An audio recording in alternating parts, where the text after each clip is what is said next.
मौका मिलता है तो कभी कभार जश्न मनाने का मौका मिल जाए तो छोड़ना नहीं चाहिए, लेकिन जश्न के साथ साथ प्रश्न बहुत जरूरी है। इस आंदोलन की 5 उपलब्धियां हैं और उन 5 से जुड़े हुए 5 बड़े चुनौतियां हैं आगे के। पता नहीं क्यों ऐसी मेरी आदत है, रियर व्यू मिरर में बहुत कम देखता हूं, सामने की तरफ ज्यादा देखता हूं। 5 challenges. So my friends from Tamil Nadu, I will speak about 5 achievements of this movement and 5 challenges connected to all those achievements. पहली उपलब्धि इस आंदोलन की सब कोई मानते हैं, जानते हैं, 3 काले कानून को रद्द करवाया। वो भी उस सरकार से जिसे कहते थे कि बैकफुट पे खेलना जानती नहीं है सरकार, लेकिन उससे जुड़ी हुई चुनौती ये है कि इन कानूनों को आपने सामने वाले दरवाजे से तो बाहर कर दिया और मुझे नहीं लगता किसी सरकार की, केंद्र सरकार की हिम्मत होगी इनको वापस लाने की, लेकिन पिछले दरवाजे से आएंगे।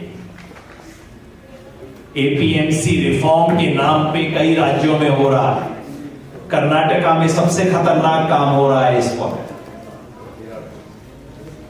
हमारे कृषि मंत्री कह चुके हैं, पीछे हटे हैं लेकिन कुछ टाइम के लिए, कानून बहुत अच्छे हैं, पिछले दरवाजे से तमाम चैलेंजेस आएंगी। एपीएमसी रिफॉर्म्स के नाम पे आएंगी। कॉन्ट्रैक्ट एक्ट इस देश के बहुत सारे राज्यों में ऑलरेडी है, उसके अंदर ये प्रोविजन डाले जाएंगे। और एक और खतरनाक खेल हो रहा है इस वक्त किसानों के साथ, एफटीए के नाम पे, फ्री ट्रेड एग्रीमेंट के नाम पे। ऑस्ट्रेलिया से कर रहे हैं, ऑस्ट्रेलिया और न्यूजीलैंड से फ्री ट्रेड एग्रीमेंट हो गया तो हमारा दूध का किसान, या सारा किसान, दूध का काम कौन नहीं करता, बर्बाद हो जाएंगे हमारे किसान। वहां से सस्ता पाउडर आएगा, पाउडर से दूध बनेगा और हमारे किसान के पास जो 4 पैसा उसको दूध से बच जाता है वो खत्म हो जाएगा। तो पहली उपलब्धि, पहली चुनौती, 3 काले कानून रद्द करवाए। पिछले दरवाजे को भी उतना ही टाइट रखना है जितना फ्रंट डोर को रखा है, और ये जो दूसरे कानून आ रहे हैं एक के बाद एक, इन पे निगरानी रखनी है, निगाह रखनी है। दूसरी सफलता, एमएसपी। एमएसपी मिली नहीं हमें, लेकिन इस देश के किसान को पता लग गया कि एमएसपी नाम की कोई चिड़िया है इस देश में, और किसान को यह पता लग गया और कुछ पता नहीं था। आज से 2 साल पहले आप बड़े बड़े दिल्ली के एडिटर से पूछ लेते, एमएसपी को कहता जी क्या चीज होती है एमएसपी? अच्छा, जैसे एमआरपी लागू होती है वैसे आपको मिल तो रही है एमएसपी, बड़े से बड़ा आदमी यही कहता था। आज इस देश में सबको पता लग गया है कि एमएसपी किसान का हक है और उसको मिल नहीं रहा। ये बात किसान को भी समझ में आ गई है। एमएसपी के बारे में देश भर में विचार बना है, एक चेतना बनी है, ये इस आंदोलन की दीर्घकालिक उपलब्धि। चुनौती क्या है? अभी मिली नहीं। एमएसपी मजाक है, और मैं समझता हूं एमएसपी के सवाल पर पूरा देश में एक आंदोलन खड़ा करना हमारी दूसरी चुनौती है। अगर एमएसपी पे हम पूरे देश में आंदोलन खड़ा नहीं कर पाए तो हमारा उड़ीसा का किसान, झारखंड का किसान, बिहार का किसान, पूर्वी उत्तर प्रदेश का किसान, देश के तमाम इलाकों का, तमिलनाडु का किसान, वो कहेगा मुझे क्या मिला इससे? तो काम अधूरा है दोस्तों। एमएसपी के सवाल पर, और एमएसपी पे आंदोलन का मतलब, किसान को सरकार जो एमएसपी डिक्लेयर करती है वो एमएसपी कम है, सीटों के हिसाब से गिनती होनी चाहिए, जिससे हमें धान का 2500 रुपए मिलेगा, गेहूं का 2400 रुपए मिलेगा, वो हो। और जो भी सरकार घोषित करे वो किसान को मिले, चाहे सरकार खुद खरीदे, चाहे सरकार भरपाई करके दे, चाहे आप उल्टे हाथ से कान पकड़ो, सीधे हाथ से कान पकड़ो, हमें मतलब नहीं है। किसान की जेब में उतना पैसा आना चाहिए जितना एमएसपी आप घोषित करते हो। यह आंदोलन बाकी है। तीसरी हमारी बड़ी उपलब्धि इस आंदोलन की है एकता किसान की। और खास तौर पे यहाँ जितने साथी बैठे हैं स्टेज पे, वो सब जानते हैं, जो साथी यहाँ बैठे हैं सब जानते हैं कितना मुश्किल से ये एकता बनी है। आजादी के बाद से इस देश ने कभी भी किसानों की इतनी बड़ी एकता नहीं देखी है। संयुक्त किसान मोर्चा बहुत मुश्किल से बनी हुई उपलब्धि है। इस मोर्चे को अब, ये मोर्चा बना तो एक आंदोलन के लिए था, लेकिन अब इस मोर्चे को देश के गांव-गांव में ले जाना, पहली बार कोई किसानों का ऐसा मोर्चा बना है जिसका नाम सुन के हमारे तमिलनाडु के किसान भी आ रहे हैं, तेलंगाना के हमारे साथियों को लगता है भाई आना है, पहली बार बना है। अब इस मोर्चे को सचमुच गांव-गांव तक पहुंचाना, इस मोर्चे को मजबूत करना, इसका ऑर्गेनाइजेशन बनाना, इसकी डिस्ट्रिक्ट यूनिट, इसकी स्टेट यूनिट बनाना, एक ऐसा औजार किसान के हाथ में आया है। इस औजार को मजबूत करना हमारी तीसरी चुनौती है। चौथी उपलब्धि हमारी क्या है? किसान को आत्मसम्मान मिला है। इस आंदोलन ने किसान को सम्मान दिया है। जो किसान का बच्चा एक कॉलेज में पढ़ने जाता था, लोग पूछते थे पापा जी क्या करते हैं, तो बोलता नहीं था मेरे पापा किसान है। इस आंदोलन ने उसे सर उठा के बोलने की हिम्मत दी है, अन्नदाता है हम इस देश के। उससे जुड़ी हुई चौथी चुनौती है, ये जो आत्मसम्मान मिला है, ये बहुत ज्यादा टाइम तक टिकेगा नहीं।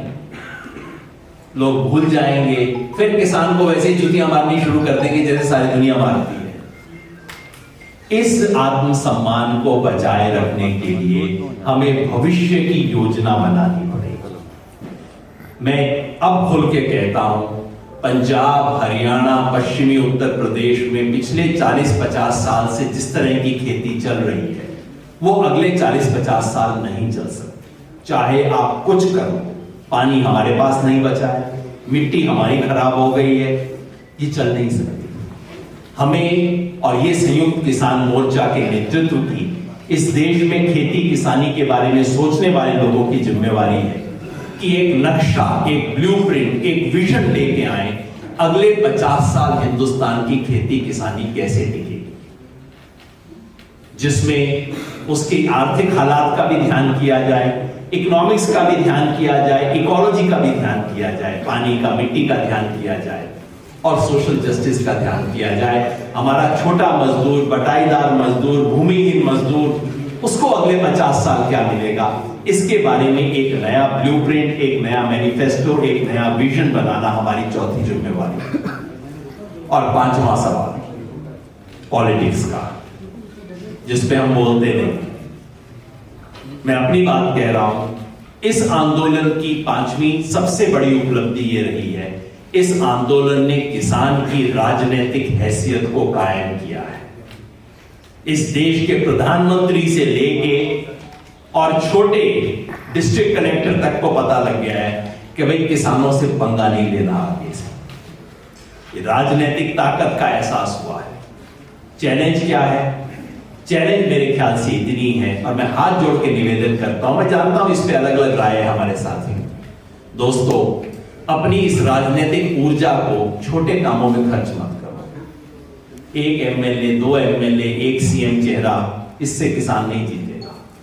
अपनी राजनीतिक ताकत का इस्तेमाल इस देश की व्यवस्था को बदलने के लिए करें, ताकि इस देश में किसान विरोधी कोई सरकार दिल्ली में कभी आ ना सके। इसके लिए हम इस्तेमाल करें। और एक आखिरी चीज उससे जुड़ी हुई, आज हिंदुस्तान में किसान की एक खास जिम्मेवारी है। जो यूरोप में कहते थे मजदूर की प्रोलेटेरियत की कही जाती थी, आज किसान की जिम्मेवारी सिर्फ किसान के फायदे के काम करना नहीं है। आज किसान की जिम्मेवारी है इस देश के मजदूर आंदोलन को सपोर्ट देना भी आज किसान की जिम्मेवारी है। मजदूर हमारे साथ खड़े रहे, पूरे हक से खड़े रहे। आज मजदूर आंदोलन के साथ खड़ा होना हमारी जिम्मेवारी है। आज इस देश में हमारे संविधान के मूल्यों को तार तार किया जा रहा है। कर्नाटका में कल क्या होता है? दंगे करवा के इलेक्शन जीतने की तैयारी हो रही है। आज इस देश की धर्मनिरपेक्षता खत्म की जा रही है। आज इस देश का फेडरलिज्म खत्म हो गया, बर्बाद हो गया, लोकतंत्र खत्म किया जा रहा है।